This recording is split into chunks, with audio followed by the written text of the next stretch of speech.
Look at me. This is not a crowd service. This is a classroom for kings in training. My real love is people like you who believe that this is for you. You didn't come for entertainment. You came for equipment. That's why I can talk to you straight. Jesus did not trust crowds. He fed them. He loved them, but he did not commit himself to them. John writes, Jesus did not entrust himself to them, for he knew all people. John 2:24. He trained a few to carry a culture, not an event. Tonight, I am after the few who will build a culture where greatness feels safe to appear. Write this down. Control breeds fear. Covenant builds trust. Say it with me. Control breeds fear. Covenant builds trust. Again, like you believe it. Control breeds fear. Covenant builds trust. One more time, for your future's sake. Control breeds fear. Covenant builds trust. That is our thesis. That is the line that will confront your habits, your boardroom, your staff meeting, your family, your ministry, your company, and yes, your own heart. The question that brought us here is not complicated, but it is costly. What makes cultures feel safe enough for greatness? Not safe enough to survive, safe enough to become great. The Bible says, as a man thinketh in his heart, so is he. That's not a poetry line, that's a leadership law. If the heart of a culture is afraid, it'll become small. If the heart of a culture is covered, it will become bold. Write this down. Safety is not the absence of risk. It is the presence of covering. Let me define our playing field. In Genesis 1:26, the manufacturer's original press release, God said, let us make man Adam, the species in our image and after our likeness, and let them have dominion. The Hebrew word for dominion is radah, rulership, responsibility, authority, to govern a territory. That means you were built for leadership, not for hiding. You are not an accident. You are an assignment. But dominion cannot flourish in an atmosphere of fear. When Adam sinned, the first symptom of broken leadership was not laziness, it was fear. He said, I was afraid because I was naked, so I hid. Genesis 3:10. Fear makes leaders hide. Fear makes gifts go underground. Fear turns kings into fugitives in their own territory. Control breeds that fear. What is control? It is the obsession to secure outcomes by managing people instead of multiplying people. Control is motivated by insecurity. It accuses, threatens, withholds, and counts attendance instead of cultivating assignment. Control builds cages and calls them cultures. And listen to me, fear will give you compliance, but it will never give you greatness. Write that down. Fear produces attendance, not allegiance. Performance, not passion. Silence, not wisdom. Covenant is different. The Hebrew word berith means a binding agreement of protection, provision, and purpose. God doesn't contract with you because of your performance. He covenants with you because of his image in you. He said to Abraham, I will be your shield and your exceedingly great reward. Genesis 15:1. Shield is covering, reward is resource.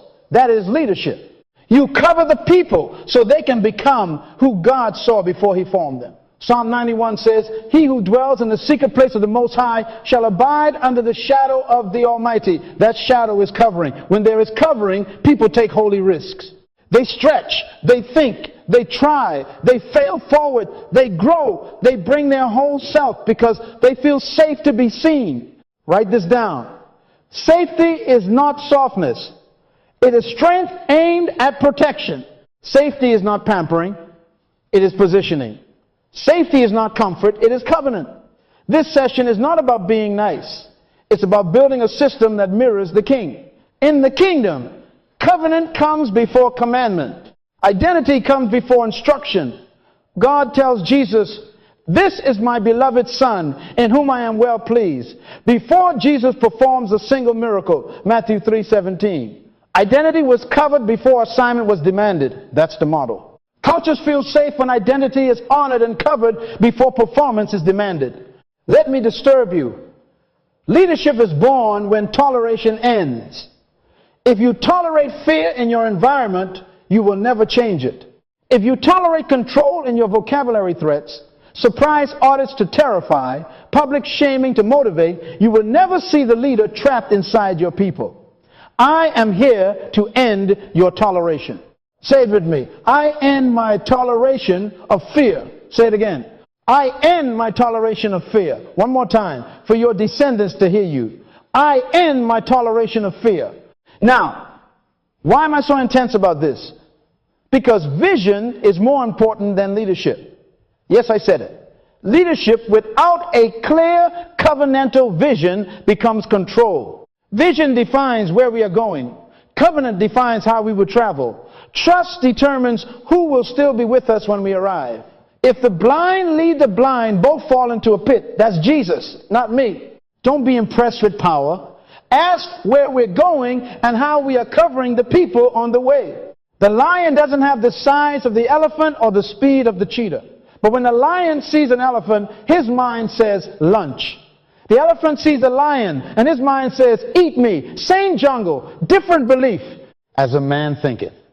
If your culture believes that mistakes equal punishment, they will hide. If your culture believes that covering equals protection, they will hunt. You cannot produce lions under the whip of Pharaoh. You must lead them under the wing of the Almighty. I am going to take you on a path in this series from fear-based control to influence by covering. We will open the scriptures. We will go into language. We will look at cases in history. We will show you structures that protect instead of police. But tonight, I need your permission to confront you.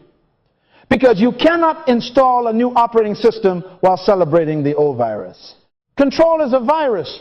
Covenant is the cure. The Spirit of God is the antivirus. And this word is your installation manual. Write this down. Your job is what they pay you to do. Your work is what you were born to do. Control hires your job. Covenant releases your work. Companies that control get employees. Cultures that cover discover leaders. Say it with me. Trapped in every follower is a hidden leader. Louder. Trapped in every follower is a hidden leader. My assignment is to create a safe place for that leader to come out. So here is our agreement from the start. Number one, we will speak truth without flattery. Number two, we will honor identity before we demand performance. Number three, we will build covering as a system, not an event. And number four, we will measure greatness not by noise, but by fruit. Jesus reduced the crowd to find the core because he wasn't building a moment, he was birthing a movement. I want the core. I want you. What makes cultures feel safe enough for greatness? By the time we finish, you will answer that question with your life, not just your lips. Control breeds fear, covenant builds trust. Say it back to me. Again. One more time. Now write this final line in bold across your heart. We are replacing control-driven leadership with covenantal covering so people feel safe enough to become great. That is the opening challenge. And if you accept it, your generation will thank you for the culture you had the courage to create. So let's answer the question we dare to ask. What makes a culture feel safe enough for greatness? Write this down. Safety in the kingdom is not policy-first management. It is identity-first covering. Policies can regulate behavior. Covering releases being. Safety is not a manual, it is a mantle. Safety is not the absence of consequences, it is the assurance of belonging. Say it with me. Safety is the oxygen of greatness. Again, safety is the oxygen of greatness. Oxygen is invisible, but you know when it's missing. You don't brainstorm when you're suffocating. You gasp. You don't innovate when you're threatened. You freeze. You don't risk when you're ashamed. You hide. Where safety is absent, greatness holds its breath. Why is identity first essential? Because God's order never changes. Then God said, let us make man in our image, after our likeness, and let them have dominion. Genesis 1:26. Image and likeness precede function. Identity before assignment. Dignity before duty. Write this down. Dominion, read in Hebrew, does not begin with control over people. It begins with reflection of God. Rada is rulership under representation. Leadership begins when an image bearer remembers who sent him. If you invert the order task before identity, you create slaves with goals instead of sons with governance. That is why Adam's first crisis after sin was not unemployment, it was shame. I was afraid because I was naked, so I hid. Fear plus exposed identity equals hiding. That's a leadership diagnosis. You are not an accident, you are an assignment. Hear me. Safety starts where identity is secured. Before Jesus worked a miracle, the Father covered his identity publicly. This is my beloved Son, in whom I am well pleased. Matthew 3:17. Pleasure before performance. Belovedness before battle. That is not sentimentality. That is strategy. Write it down. Identity is the platform. Assignment is the program. If the platform is cracked, the program crashes. Let's go deeper. The Hebrew kafar means to cover. It shows up when God told Noah, kafar the ark with pitch. Genesis 6:14. Seal it. Protect it. Make it safe to carry life through storms. Leviticus uses kafar for atonement, covering that restores access. Covering is not hiding sin. Covering is providing protection while transformation happens. And chesed, steadfast love, covenantal loyalty. This is God's climate of care. I have loved you with an everlasting love. Therefore, with loving kindness, hesed, I have drawn you. Jeremiah 31:3. When hesed is the atmosphere, kafar becomes the practice. We don't excuse failure. We secure identity while we correct function. Psalm 91 paints the picture. Under his wings you will find refuge. His faithfulness is a shield and buckler. Wings and shield, that's covering. Write this down. In a culture of hesed, people don't fear exposure. They expect protection while they grow. Now let me confront the manager in you. Policy first. Leadership writes a handbook thicker than the Bible and thinks that equals safety. Cameras in every corner do not produce courage. They produce actors. Threats deliver compliance, not creativity. Quarters without covenant make people count hours, not make hours count. Write this down. If people must earn basic dignity, they will spend their brilliance proving they belong instead of building what does not exist. That is expensive mediocrity. The kingdom way says, you are image first, assignment second. Your mistakes do not cancel our covenant. Our covenant confronts your mistakes to protect your assignment. Greatness is a seed. Seeds don't fear dirt. They fear frost. Culture is climate. Policies are fences. Covering is a greenhouse. A fence can keep predators out, but it cannot manufacture spring. Covering creates spring in winter. Under a greenhouse, a fragile seed dares to germinate. Under hesed, a fragile gift dares to appear. Say it again. Safety is the oxygen of greatness. Breathe that truth. Oxygen doesn't grow the plant. It makes growth possible. Covering doesn't do the work for the person. It makes work worth the risk. Listen to scripture. Above all, keep loving one another earnestly, since love covers a multitude of sins. 1 Peter 4:8. That is not license. That is leadership. Love covers kafar in concept to maintain access so correction can produce maturity. Proverbs says, as a man thinketh in his heart, so is he. If the heart of your culture believes, here I am safe to be seen, they will bring their whole self. If the heart believes, here I am only as valuable as my last metric, they will bring a mask. Write this down. Masks perform. Sons and daughters create. You ask, what does safety feel like? It feels like belonging that is not on probation. It feels like correction that protects destiny, not humiliation that protects ego. It feels like leaders who declare identity in public and do surgery in private. It feels like clarity about standards without anxiety about worth. It feels like the father running to the prodigal before a speech, covering shame with a robe, reinstating identity with a ring, then restoring function with shoes. Luke 15. Robe covering, ring covenant authority, shoes assignment. The order matters. Say this with me. I am not building cages. I am building covering. Louder. I am not building cages. I am building covering. Write this down. Safety is not the refusal to judge.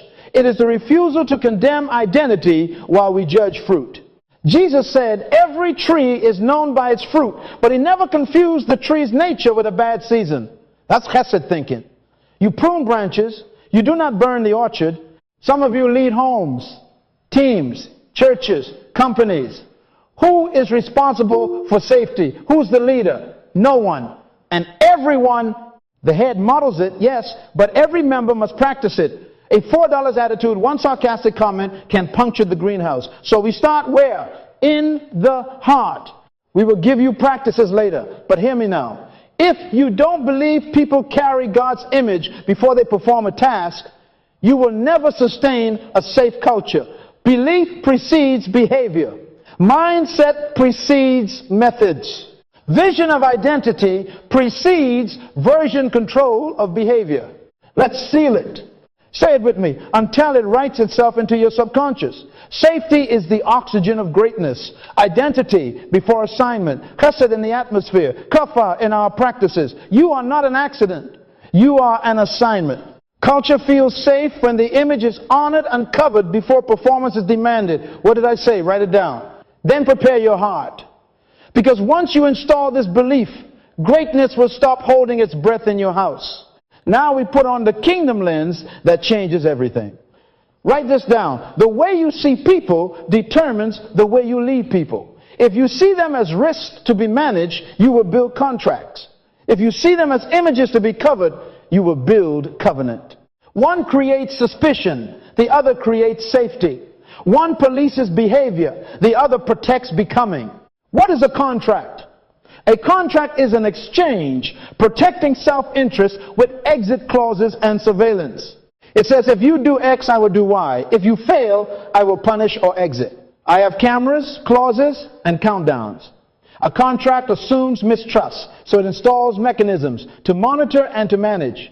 It is built on scarcity. I must protect me from you. It is motivated by fear. I cannot depend on you. It is enforced by penalties. I will make it costly to disappoint me. Write this down. Control by contract is leadership by anxiety. It is the paranoia that imagines betrayal and then legislates it into the culture. Under that system, people give you only enough to avoid pain.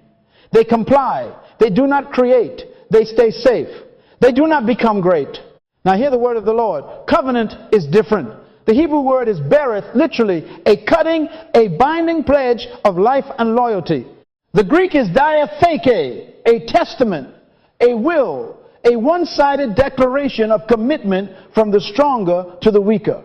Covenant is fueled by chesed, steadfast love, loyal kindness, unrelenting faithfulness. Hesed means I will not withdraw my commitment when you are weak. That is why Scripture says there is no fear in love. But perfect love drives out fear, 1 John 4:18. Write this down. Covenants don't negotiate fear, they remove it. When God cut covenant with Abraham, he said, fear not, Abram, I am your shield and your exceedingly great reward. Genesis 15:1. Shield is covering, reward is resource. That is the template of kingdom leadership. I will cover you and resource you to become. Let's take it to the laboratory called marriage. Marriage is not a contract of convenience, it is a covenant of covering. Genesis says, for this cause shall a man leave and be joined, and the two shall become one. Join is covenant language. In a contract, you say, I control you so you can comply. In a covenant, you say, I cover you so you can flourish. In a contract, you bring a prenuptial list of exit clauses. In a covenant, you bring a life laid down till death do us part. In a contract, you keep a secret ledger. Who did more? Who did less? In a covenant, you keep a public pledge. Your strength is my safety. Your weakness is my assignment. That is why Paul washed leadership through marriage and said, husbands, love your wives as Christ loved the church and gave himself up for her. Ephesians 5:25. Write this down. Covenant is sacrificial covering for the sake of another's becoming. Jesus gave us the culture code of covenant leadership the night he redefined greatness. A new commandment I give unto you, that you love one another as I have loved you. By this all men will know that you are my disciples, If you have love one to another, John 13:34-35.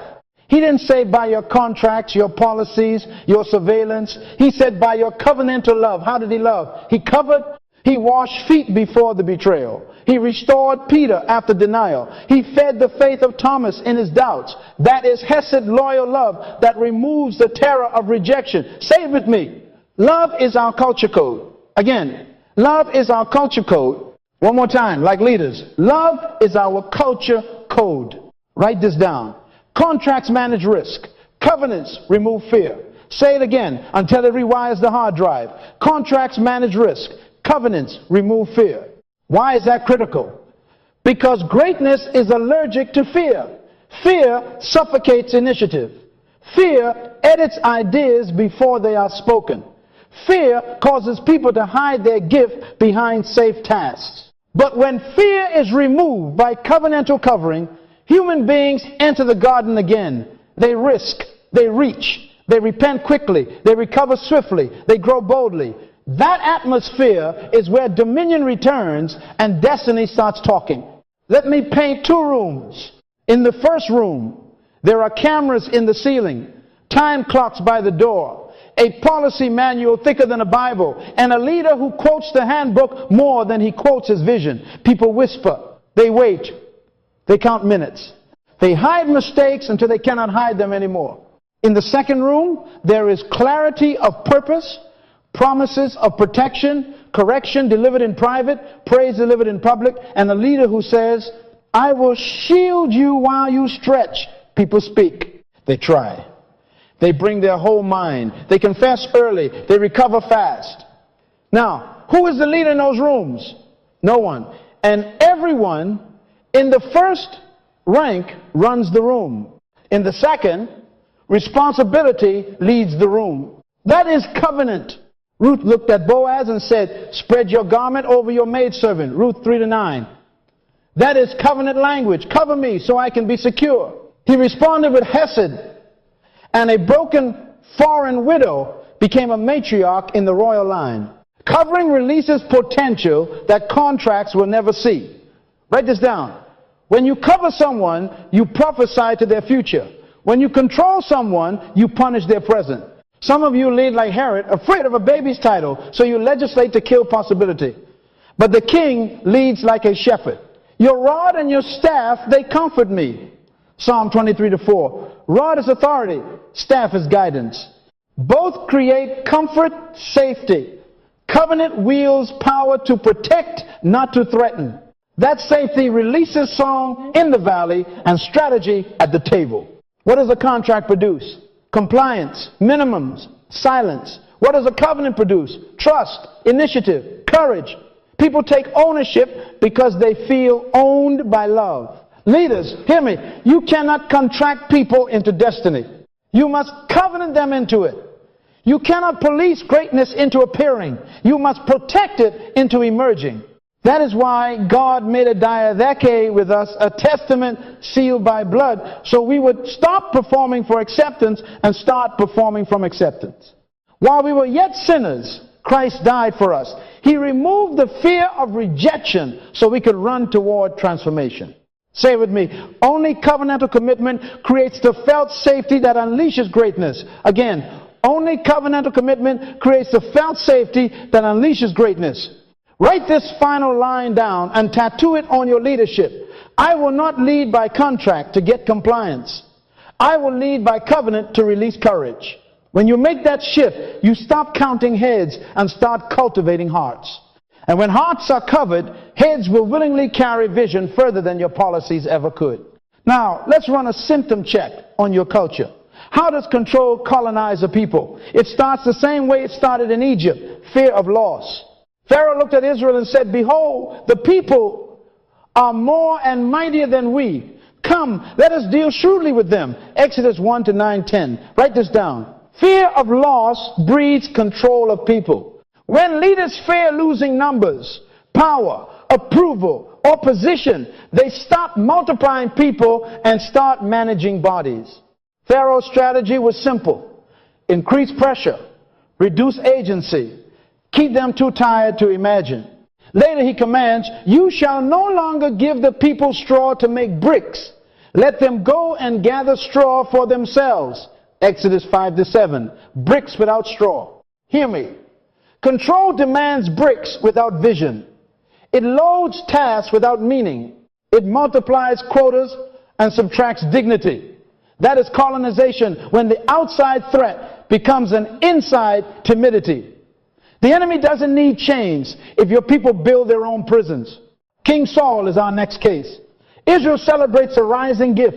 Saul has slain his thousands and David his 10,000s. 1 Samuel 18-7. Watch the insecure response. Saul eyed David from that day on, and then he threw a spear. Jealousy is control's firstborn child. Write this down. Control strangles emerging gifts and poisons the atmosphere. When a leader's identity is unanchored, another person's excellence feels like theft. So what happens? Spear-throwing meetings, public shaming for accountability, assignments designed to fail. Gifts learn to hide. Innovation goes underground into caves of Adullam, while the throne room becomes an echo chamber. Saul kept the title. David kept the anointing. Titles can sit in palaces. Greatness grows in hiding when fear governs the house. That's what control does. It makes David's dodge, Jonathan's whisper, and everyone else perfect the art of smiling without speaking. Write this down. Control creates silence, not safety. Quiet rooms are not healthy rooms. I don't trust a boardroom where everybody agrees too quickly. I don't trust a staff meeting where the newest voice never speaks. I don't trust a home where the only strong opinion is the parents. Silence is the sound of people calculating risk. They're running internal spreadsheets. If I say this, will I be shamed? If I question that, will I be sidelined? If I fail here, will I be labeled there? So you get nods, not nuance. Compliance, not counsel. Applause, not accuracy. Jesus asked questions that provoke thought. Control asks questions to trap and to track. What did I say? Quiet does not equal peace. Quiet can be fear holding its breath. Let me show you the speedometer. External limits become internal speed limits. On the highway, a sign says 50. At first, that restrains you. Keep it there long enough and your brain recalibrates. Even on an empty road, your foot eases off at 50 because the culture has installed a governor in your heart. That's what control does. It posts invisible limits in people's minds. Don't dream past this. Don't speak before them. Don't try that here. Don't outshine the boss. So talent lifts its foot off the accelerator, not because the engine can't handle more, but because it has been trained to fear the ticket. Write this down. The most dangerous speed limits are not on signs, they are in souls. As a man thinketh in his heart, so is he. If your culture thinks I'll be punished for failure, it will plan for small. If it thinks I'm covered while I grow, it will press the pedal into purpose. Your job is what they pay you to do. Your work is what you were born to do.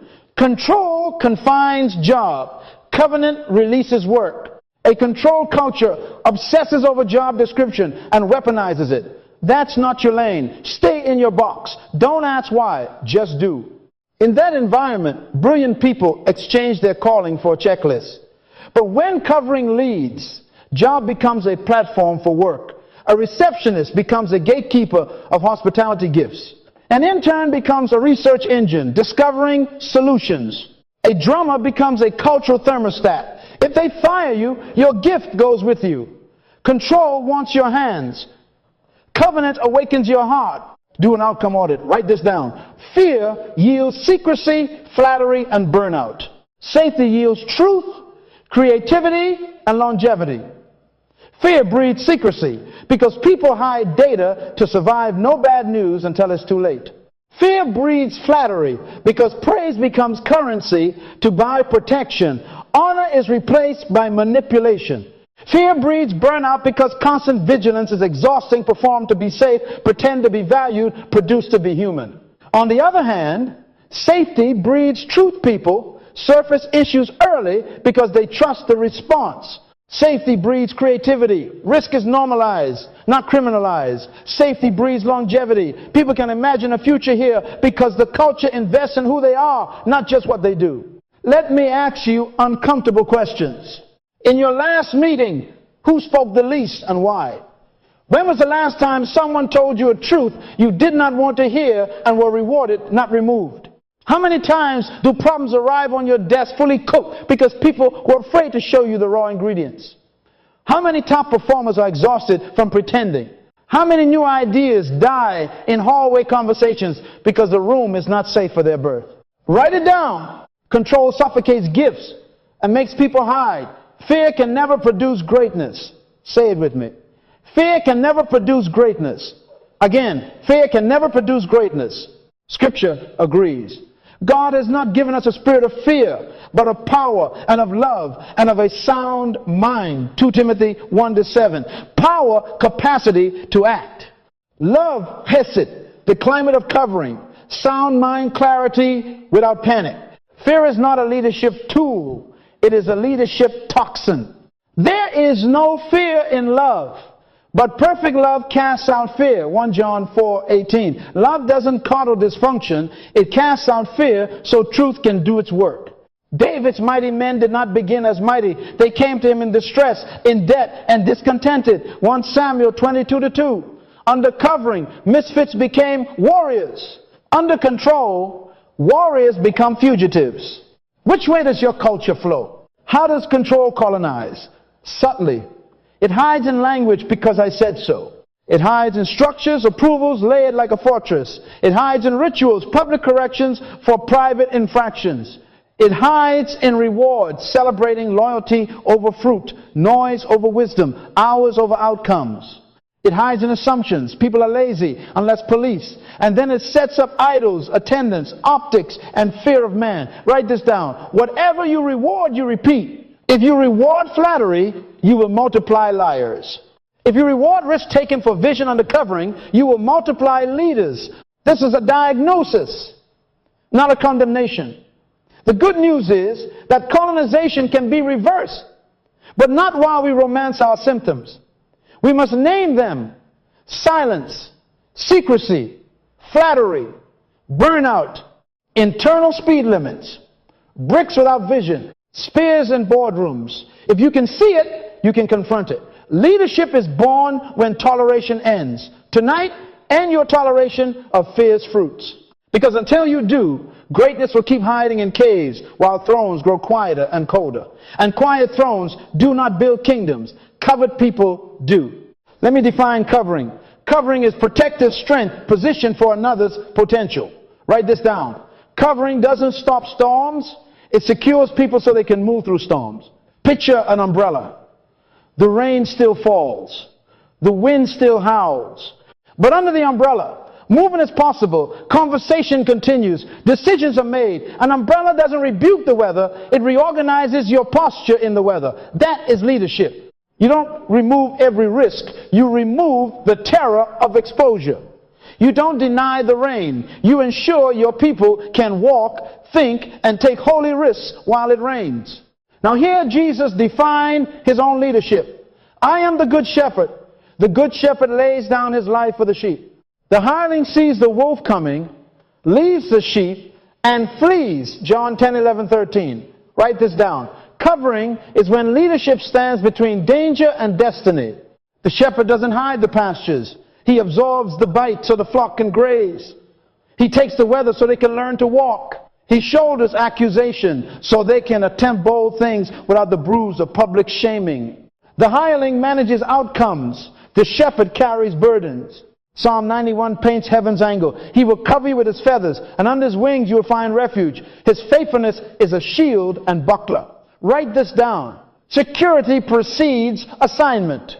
Before the eagle trains the eaglet to fly, it builds the nest, covers the young, and feeds them until confidence hardens. Then the push begins. That is the sequence of kingdom development. Wings first, wind second. You do not throw people into tempests to prove toughness. You covenant to be their shield while they learn the currents of responsibility. Let me clean a confusion. Covering is not smothering. Smothering overreaches, overtalks, and overruns initiative. It is a blanket that steals oxygen. Covering is a boundary that frees oxygen. Write this down. Boundaries that free are like guardrails on a mountain road. They do not slow a driver. They empower courage. Fences that cage are like bars around a crib. They keep movement infantile. Leaders remove the bars and install guardrails. Clarify lanes. Define non-negotiables. Announce the cliff edge. Then say within these lines, run. Covenant produces creative order, not chaotic freedom or paralyzing control. Mechanically, what does covering do? It pre-decides protection. Write this down. Covering establishes 4 shields before performance begins. Identity, privacy, process, and provision. Identity shield. We declare worth publicly before the work is perfect. Privacy shield. We correct in private and refuse humiliation as a tool. Process shield. We allow iterations, feedback loops, and rehearsal space so skill can mature without the fear of exile. Provision shield. We budget time, tools, and recovery for experiments that fail forward. With shields present, people tell the truth early and stretch beyond yesterday's competence. Covering is also distributed. Who's the leader? No one. And everyone, write this down, in a covenant culture, each function becomes a shelter for the others. Finance covers creators from waste. Creators cover finance from soulless numbers by aiming money at meaning. Operations covers vision from chaos. Vision covers operations from drudgery by reminding them of why. Paul wrote that every joint supplies, even a small ligament, stabilizes a giant muscle. A $4 attitude can puncture the tent. A $4 act of honor can repair it. Mutual protection within clear roles releases speed. Embed covering into rhythms, pre-brief risks, define outcomes, acceptable errors, and escalation paths so courage knows its lanes. Shadow during stretch assignments. Not to spy, but to absorb external pressure while the person finds stride. Debrief with dignity. What worked? What failed? What we learned? What we changed? No blame, only responsibility. Establish a Sabbath of learning time protected from urgent noise where experiments are reviewed and new skills are practiced. Appoint guardians of justice to ensure truth, fairness, and privacy in corrections. Where rhythms protect people, people embrace responsibility with joy. Let me warn you, some leaders call micromanagement covering. That is counterfeit. Smothering breeds dependency and drowns originality. Covering cultivates maturity and originality. Write this down. Covering stands watch, not stand over. It shields from wolves and shame, then steps back enough for strength to develop. When Peter walked on water, Jesus did not build a dock. He said, come, then caught him when he sank. Catch, don't cage. Correct, don't crush. Protect, don't possess. That is the posture that releases potential. Say it with me. I protect you while you perform. I don't police you while you panic. Again, before we install practices, we must install a heart. Write this down. Methods sit on the surface. Mindset runs the software. You don't fix fear in a room by changing forms. You fix fear by changing the faith you carry about people. Scripture is blunt about this. As a man thinketh in his heart, so is he. Proverbs 23:7. Not in his head, his heart. The Hebrew word is leb, the subconscious, the control center, the autopilot. Your heart is your internal governor. If in your leb you believe people are problems to be managed, you will build prisons with polite names. If in your leb you believe people are images to be covered, you will build greenhouses that grow oaks. Write this down. Your belief about people becomes their ceiling. The heart of a leader sets the height of the house. Two leaders can hold the same handbook and build two different climates. One walks into the meeting and his belief leaks before his words arrive. He scans the room for threats. He hears ideas as risks. He weaponizes rules. He quotes policy instead of purpose. The other walks into the same room and her belief leaks too. She scans for image bearers. She hears ideas as seeds. She wields standards like a gardener, uses stakes to support growth, not to strangle it. Same method, different mindset, different oxygen. Write this down. Leadership is 80% mentality and 20% method. Safety is a belief before it is a policy. Say it with me. Safety is a belief before it is a policy. Again, safety is a belief before it is a policy. Let me bring you to the savannah. I love the lion because it proves my point. The lion is not the strongest. The elephant can crush it. The rhino can gore it. Yet the lion never bows. Why? Mindset. Attitude is king. Your eyes say, that's an elephant. The lion's belief says, that's lunch. The elephant's eyes say, that's a lion. The elephant's belief says, that's terror. Write this down. Your attitude interprets reality. It doesn't just observe it. Control-driven leaders see gifted people as giants to fear. Covenant-minded leaders see gifted people as giants to feed. One throws spears. The other sets tables. One edits ideas before they breathe. The other invites ideas to stretch and promises to cover while they grow. Leaders with a covenant mindset look at Goliath moments and say, who is this uncircumcised Philistine? That word uncircumcised means outside of covenant. In other words, my covering is bigger than this threat. That is how safety starts. When a leader's heart believes that God's covenant is the safest climate to attempt impossible things. Say this out loud till it writes itself on your lip. I see image bearers, not instruments. Again, I see image bearers, not instruments. Louder, like you mean it. I see image bearers, not instruments. Write it down. Identity precedes utility. You do not handle people like tools, you honor them like temples. Let us make man in our image and let them have dominion. Genesis 1:26. Image first, dominion second. If you treat people by defect, you will get defensive behavior. If you treat them by design, you will get dominion behavior. Everyone was created to lead in their lane by their gift under God's image. Trapped in every follower is a hidden leader waiting for oxygen. You are not an accident. You are an assignment, and so is the person you are tempted to control. Listen to Jesus on how the heart controls the house. Out of the abundance of the heart, the mouth speaks. Luke 6:45. Your language is your leak. If your heart believes people are lazy unless policed, your words will betray you because I said so. Don't bring me problems. Who told you to think? That language manufactures fear. If your heart believes people are images under covering, your words create safety. Here's the why.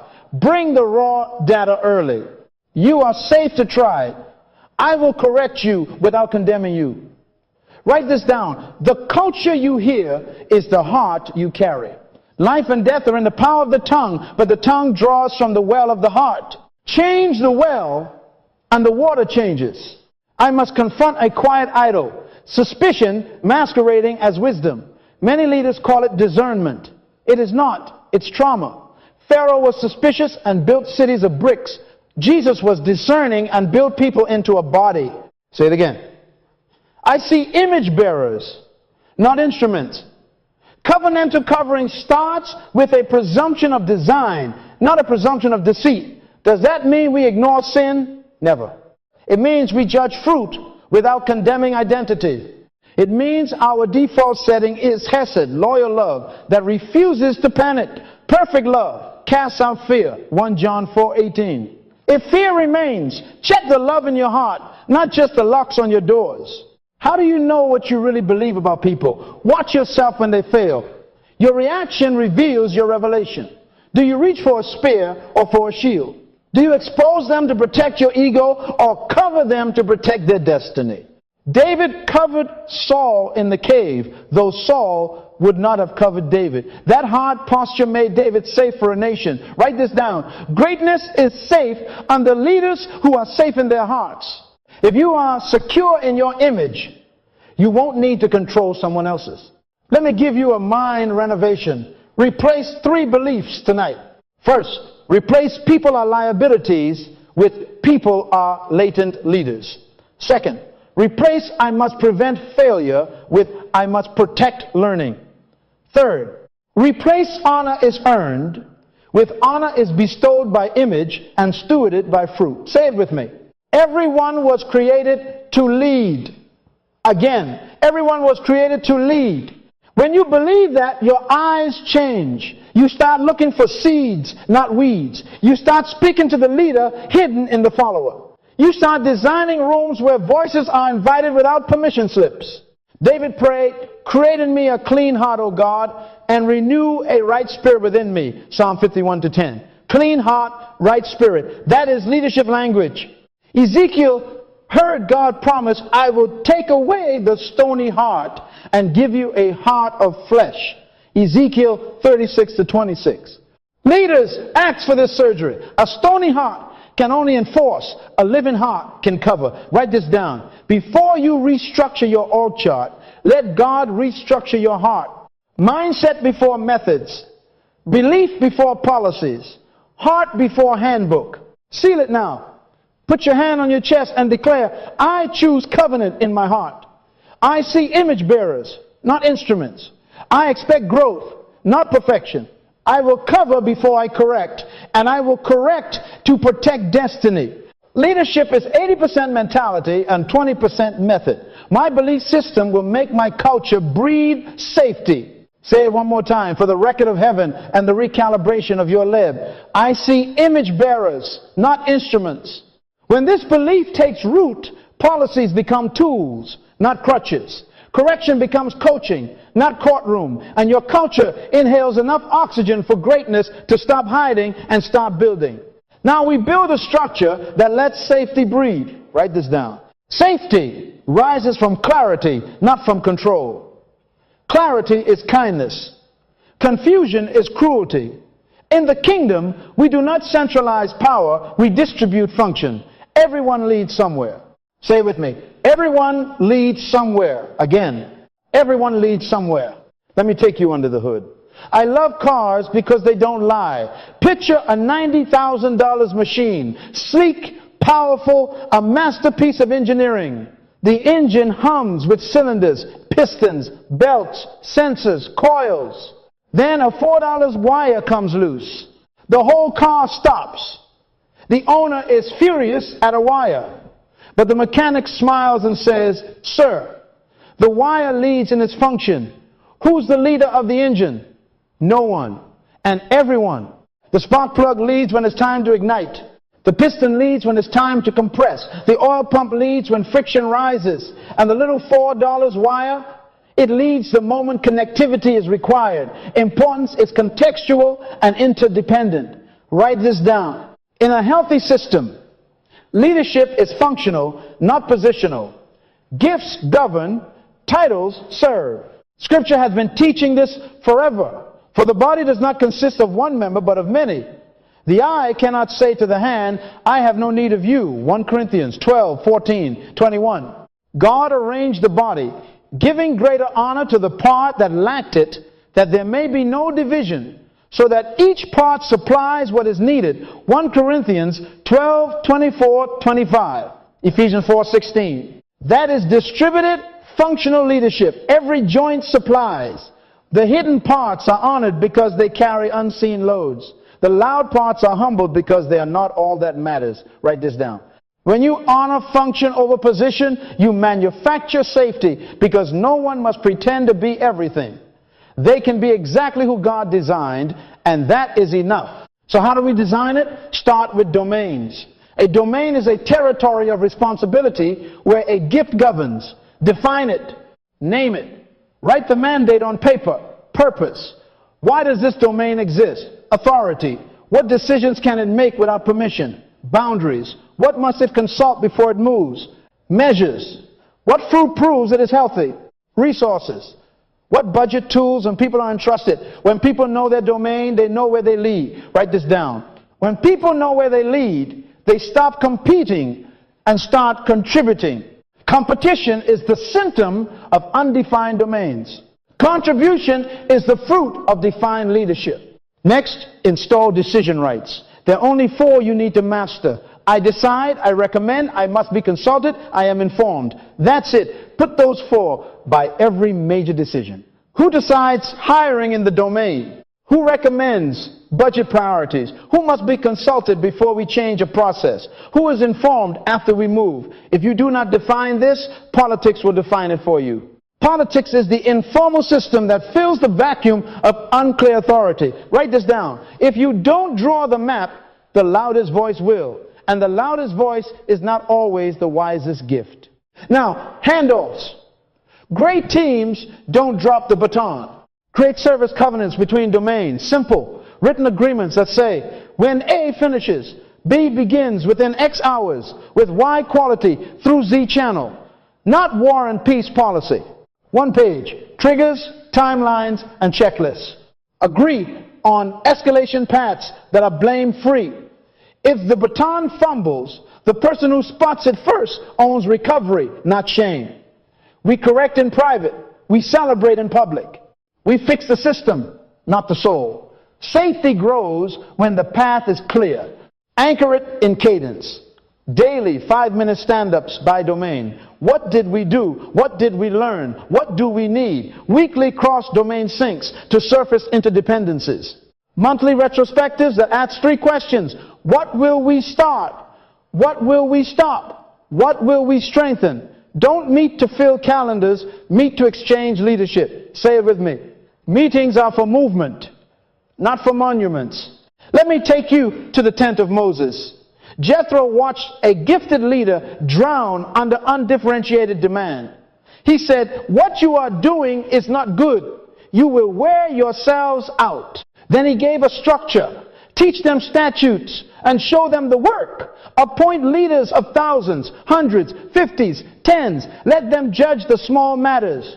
You take the hard cases and stand before God for the people. Exodus 18, 17:26.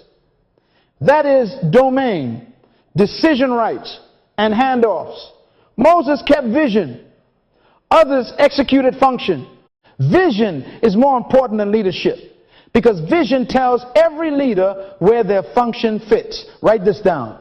Distributed leadership is not abdication, it is multiplication. Here is a picture from the operating room. In surgery, who's the leader?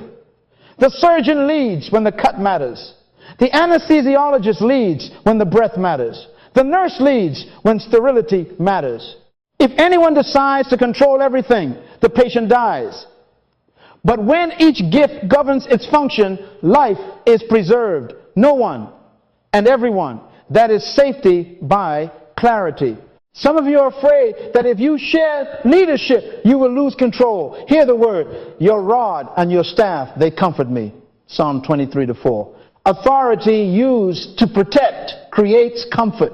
It does not diminish you to authorize others. It extends you. He gave some to be apostles, prophets, evangelists, pastors, and teachers to equip the saints for the work of ministry so that we may grow up. Ephesians 4:11-15.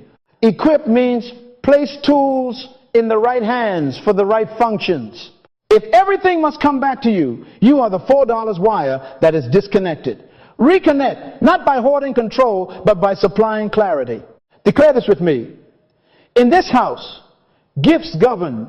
In this house, domains are clear. In this house, decision rights are defined. In this house, handoffs are honored. One more time like you mean it. In this house, safety rises from clarity, not from control. Write this last line down and don't lose it. Everyone leads somewhere, and when each leads where they are assigned, all of us arrive where we are destined. Now we manufacture safety. Safety is not mystical, it is engineered. Write this down. Safety is engineered through covenantal vision, truth, justice, and protective behaviors practiced consistently. Not once, consistently. If you want greatness to appear, build the factory that makes it feel safe to show up. We are not guessing tonight. We are installing practices. Vision first, then truth, then justice, then covering. Finally, we will front load identity before we talk about jobs. Say it with me. Structure serves spirit. Again, structure serves spirit. Covenant of vision If the blind lead the blind, both shall fall into the ditch. Matthew 15:14. That is Jesus on leadership malpractice. Vision prevents collision. Habakkuk wrote, write the vision and make it plain, that he may run who reads it. Habakkuk 2:2. Write this down. Vision is more important than leadership, because leadership without vision is just movement without meaning. A covenant of vision is not a slogan. It is an agreement about destination and behavior under pressure. It answers 4 questions in 1 page. Where are we going? Why does it matter? Who must we become? How will we behave when it's hard? Underline that last question. Pressure reveals culture. So we covenant our non-negotiables. We will honor image before output. We will tell the truth early. We will correct privately and protect publicly. We will practice justice predictably. Then we install rituals. Open every meeting by reading the destination and the non-negotiables out loud. Put the vision on the wall and the values on the calendar. Assign every role a piece of the vision with fruit attached. Here is how your gift moves us there. Who's the leader of that process? No one and everyone. Because when the destination is clear and the values are covenanted, rank stops driving and responsibility starts leading. Vision is a shield and a steering wheel. It covers hearts and it directs hands. Truth-telling rituals. Write this down. Fear hides data. Covenant surfaces truth. Jesus gave us a truth protocol. If your brother sins against you, go and tell him his fault between you and him alone. If he will not hear, take with you 1 or 2 more. If he refuses, tell it to the church. Matthew 18:15-17.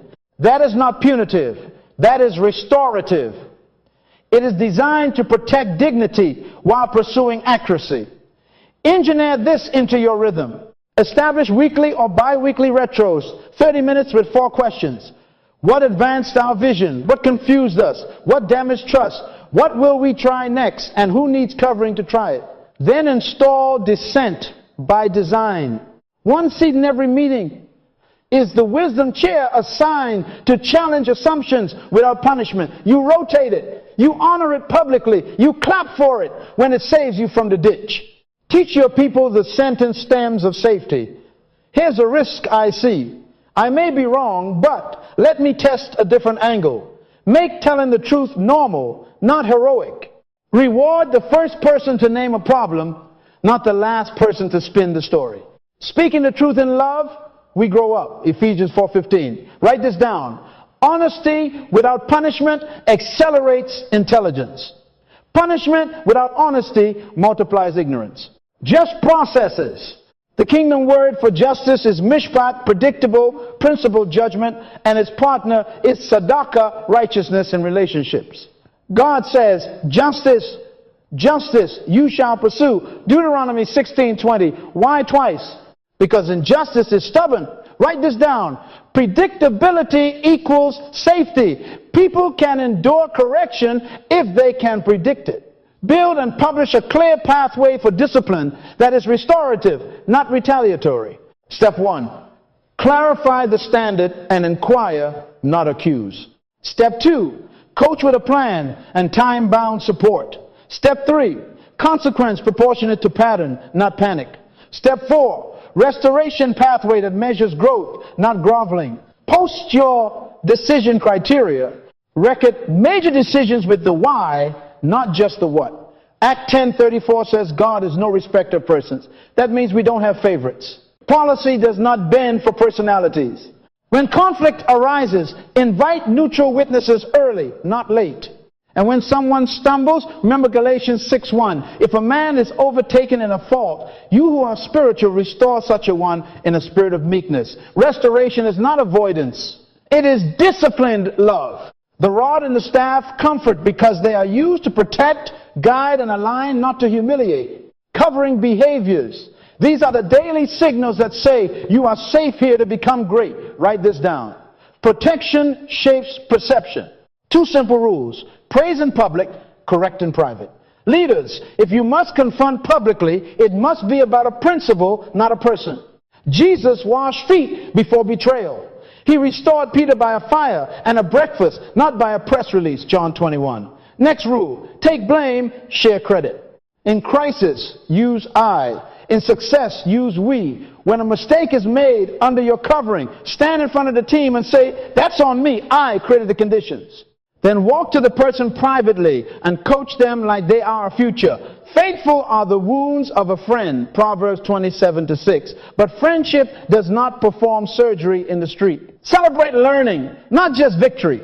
When someone risks and fails in alignment with vision and values, ring a bell for the risk before you fix the result. Create a practice called shielding. The most senior person present answers hard questions from outsiders, so the newest person can learn without trauma. That's covenant on legs. Identity first onboarding. Most leaders start with policies. Covenant starts with purpose. Day one is not for rules. Day one is for revelation. Genesis 1:26 still stands. Let us make man in our image and let them have dominion. Begin by introducing every new person to their image, gift, and assignment. Say it with me. You are not an accident. You are an assignment. Map their gifts. In Greek, charismata, grace gifts, are given to serve, 1 Peter 4:10. Discover their dominant gift and design their work around it. Your job is what they pay you to do. Your work is what you were born to do. Employment follows deployment. Show them how their gift moves the vision.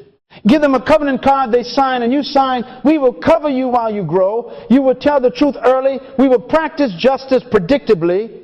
You will pursue excellence with humility. Then, and only then, hand them the policy manual. When identity comes first, policies become instruments of flourishing, not instruments of fear. Write this down. Charisma can attract. Only covenant can sustain. Charisma fills rooms. Covenant fills souls. Charisma gathers a crowd. Covenant grows a culture. Don't be impressed with power. Ask where we're going and who we're becoming on the way. Say it with me. We will lead by covenantal vision. We will tell the truth without terror. We will practice justice predictably. We will cover before we correct.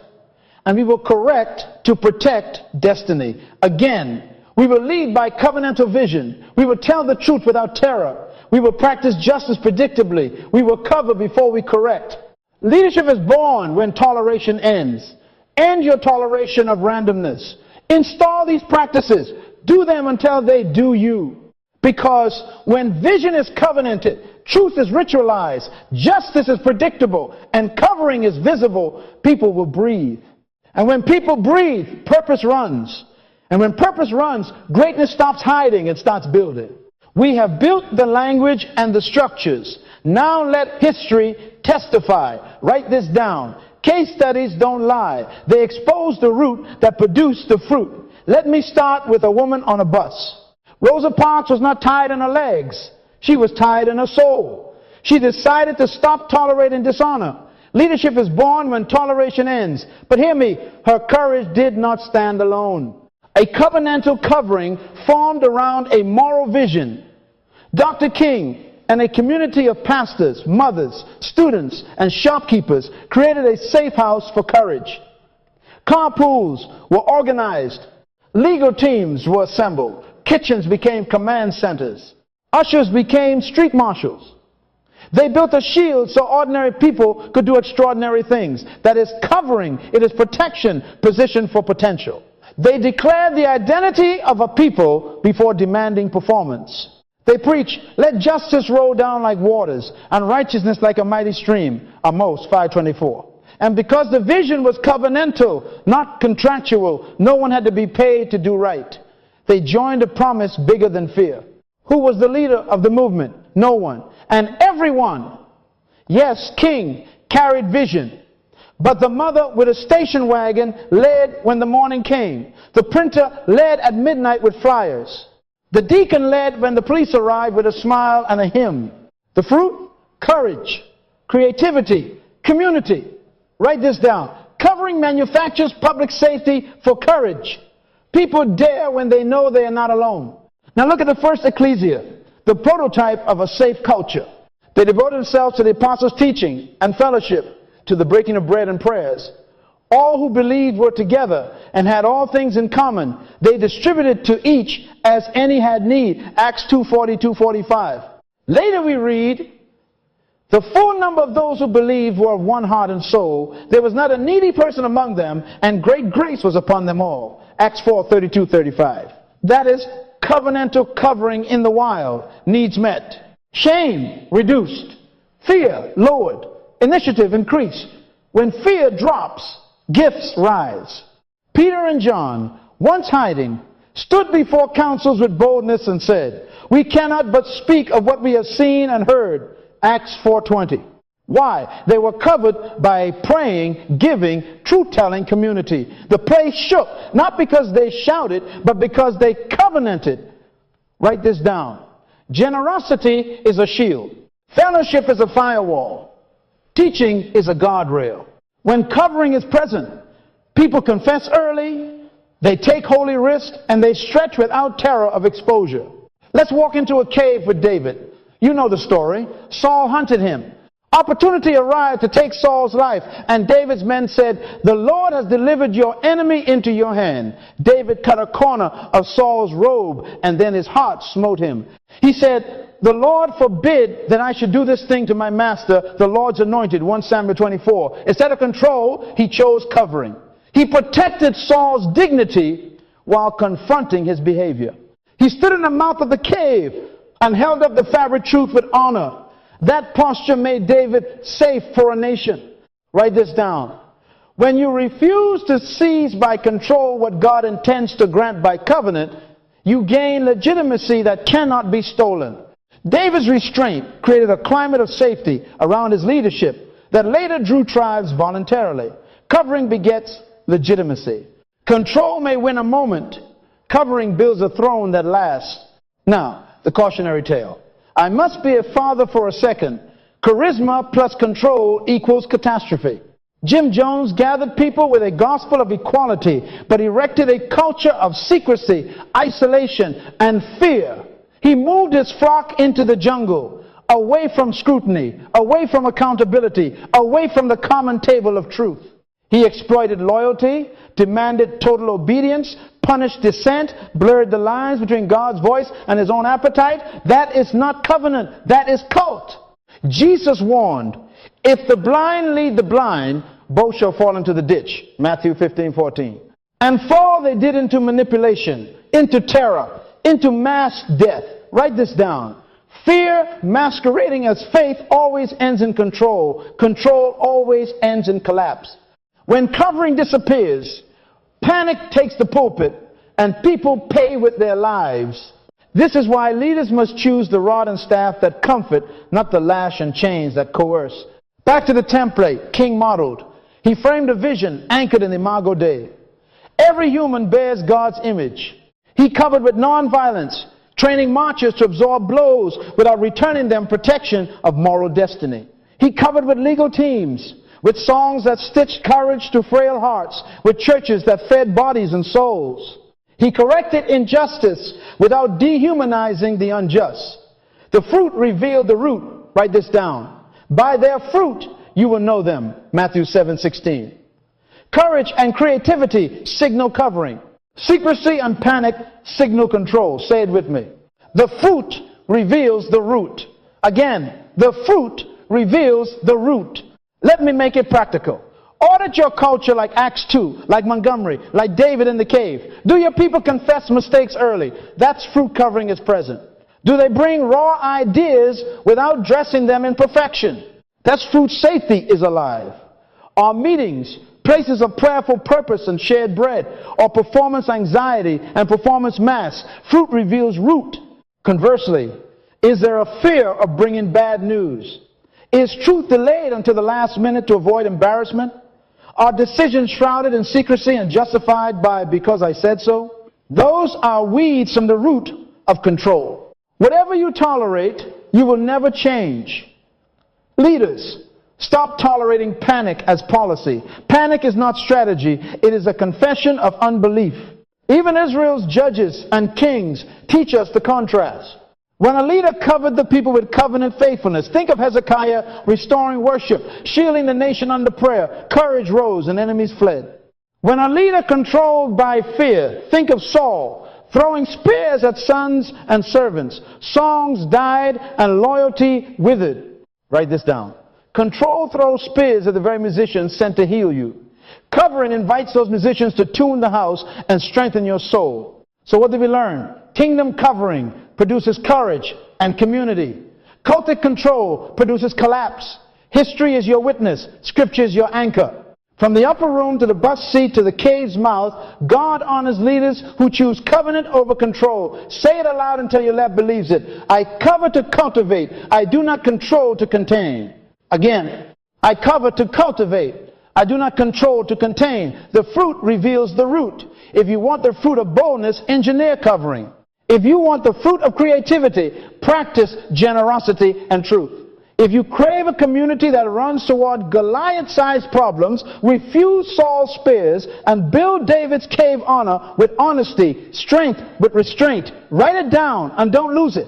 Where leaders covenant to cover, greatness stops hiding and starts marching. Where leaders cling to control, people stop breathing and systems stop living. Choose your route and you have chosen your future. This is the turning point. Write this down. Leadership is born when toleration ends. If fear is present, somebody permits it. For God has not given us a spirit of fear, in Greek, deilia, cowardice, but of power and of love and of a sound mind. 2 Timothy 1:7. So if fear is breathing in your culture, it did not come from God. It came from permission. It came from what you tolerate, excuse, rename, or hide.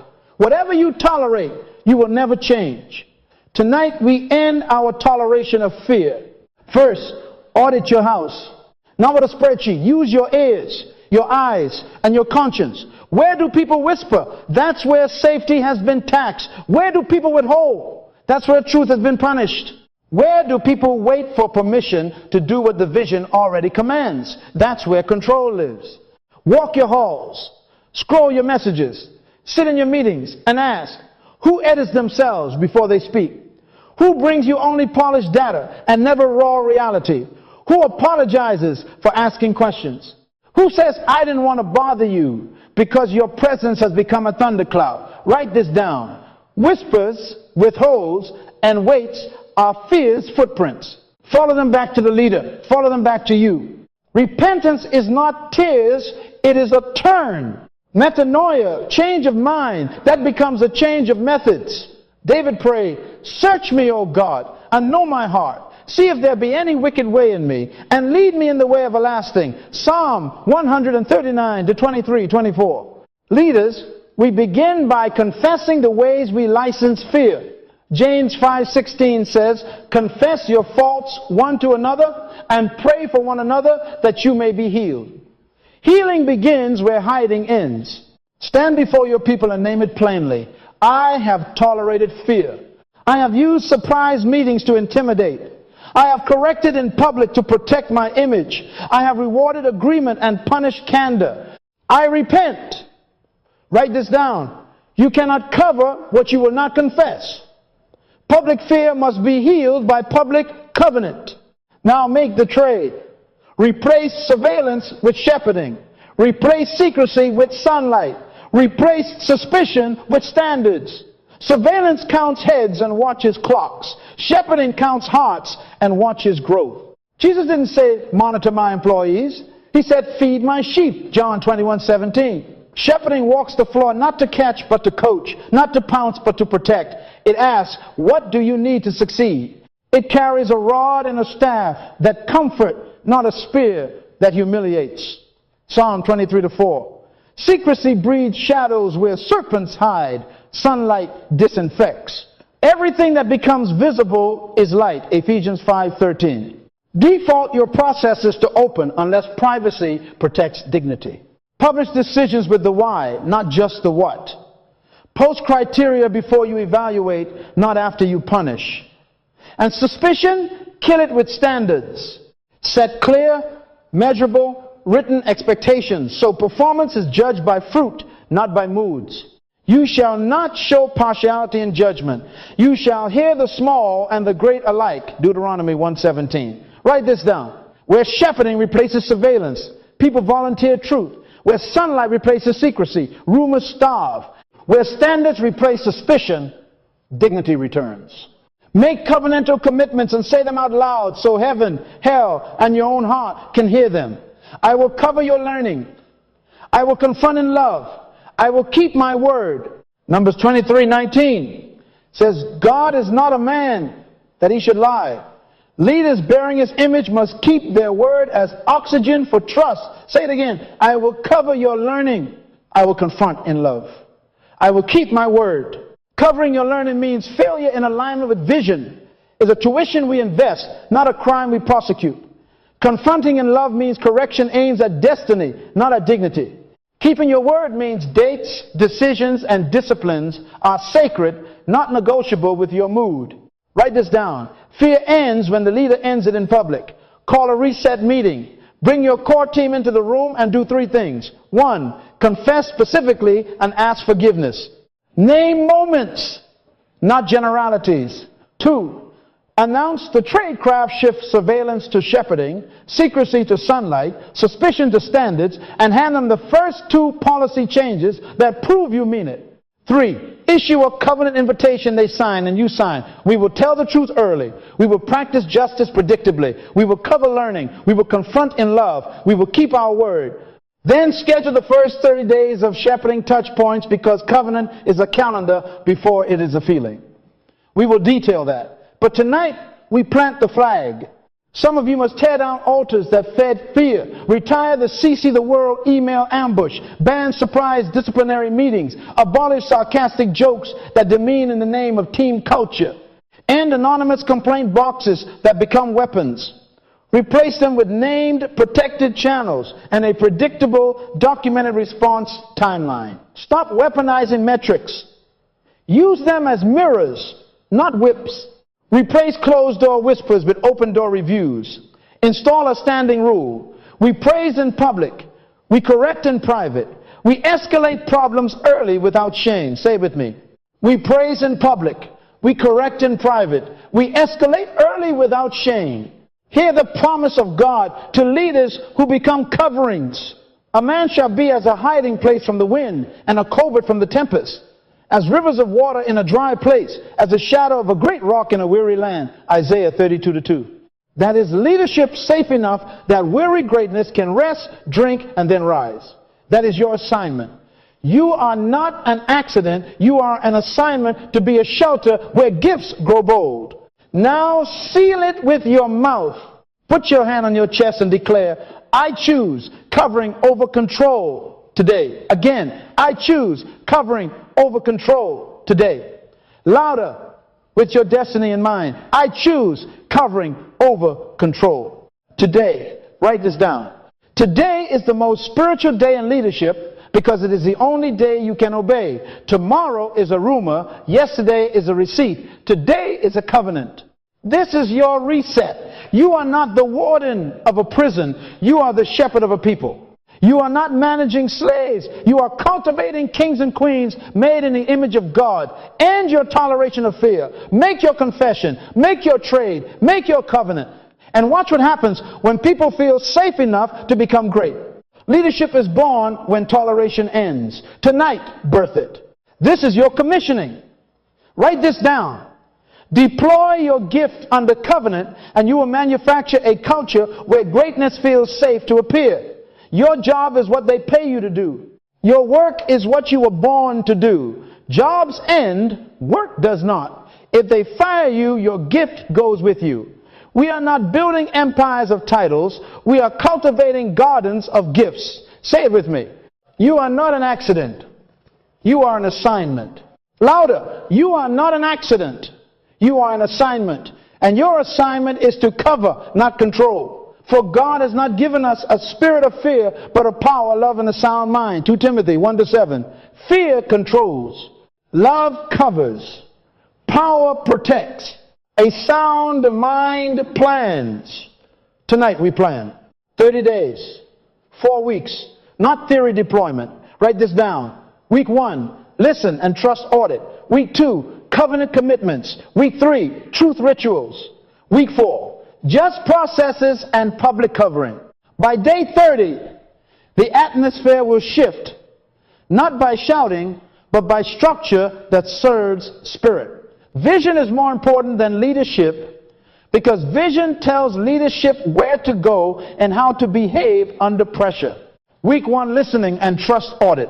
James wrote, let every person be quick to hear, slow to speak, slow to anger. James 1:19. That is your blueprint. Schedule one-on-ones with your core people, 15 to 30 minutes each.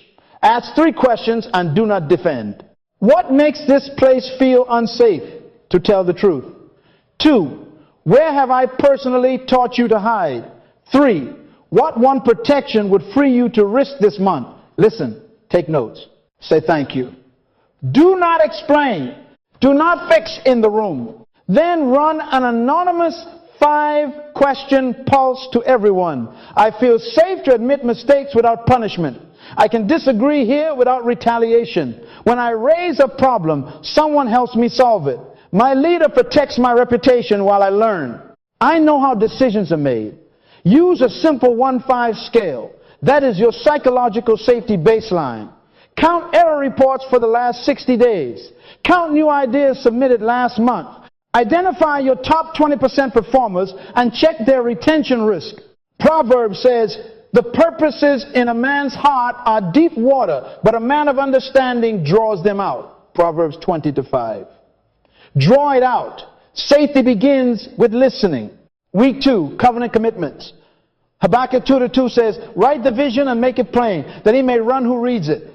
Draft a 1-page covenant with your team. 4 lines, where we are going, why it matters, who we must become, how we will behave when it's hard. Install the non-negotiables we have taught. We will honor image before output. We will tell the truth early. We will practice justice predictably. We will protect reputations publicly and correct privately. Read it aloud at the start of every meeting. Sign it, leaders first. Post it where eyes must pass. Remember Psalm 23, your rod and your staff, they comfort me.